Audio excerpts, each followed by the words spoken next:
Hey everyone, today we're diving into a devotional called God's Healing Touch. What we're going to do is unpack how it builds its entire message piece by piece. We'll see how it goes from just a single Bible verse all the way to a global mission, and we're sticking strictly to what's in the text itself.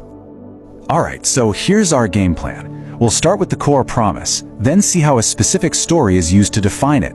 After that, we'll break down the 3 ingredients it says you need. From there, we'll see how it shifts from something personal into a call to join a worldwide community. Let's jump in.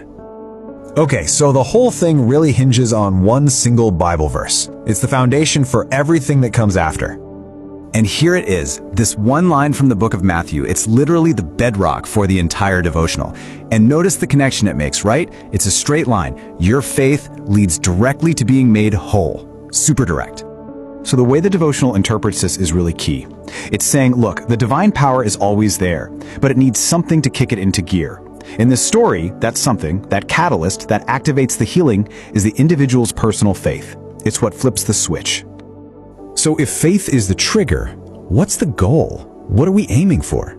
The text keeps using this phrase, made whole, and its definition, well, it's a lot broader than just physical healing. And this is a really important move the text makes. By defining wholeness as this kind of total life solution, it makes the message relevant to just about anyone, no matter what they're going through, not just people with physical ailments. And here's exactly what that total solution looks like in practice. The text is saying this one principle, this one healing touch, is the answer for all these areas. Your physical needs, emotional struggles, spiritual challenges, and even financial problems. It's the whole shebang. Alright, so that's the big promise. But how do you actually get there? Well, this is where the devotional gets super practical. It shifts from the what to the how, and lays out a very specific 3-step method for achieving this wholeness. And there they are. Ask, believe, and act. It's a clear progression, right? You start with an internal request, then move to a state of mind, and you finish with an external action. Pretty straightforward. Now the text really hammers home that middle step, believe. It draws a line in the sand. This isn't about just hoping God can heal. It's about having a confident expectation that He will. And that mindset, it's presented as absolutely essential, a non-negotiable. So once it's laid out the method, the text doesn't waste any time. It pivots hard and fast, pushing you to take action. It basically shifts from explaining how to demanding a right now. And you can really feel the urgency here. The call is for today, and it applies to any struggle. This is that moment where the devotional is asking you to stop reading and start participating. And to make sure nothing is left to chance, it provides a literal script. This prayer is basically a tool designed to walk you through that ask, believe, act method, using the exact language of faith and wholeness that we've been talking about. But the journey doesn't just end with a personal prayer. The final section of the text totally zooms out, connecting that individual act of faith to a much, much larger global mission. See, by framing everything within this Operation 500 Million Souls, the text turns what could be a solitary act of reading into a shared group effort.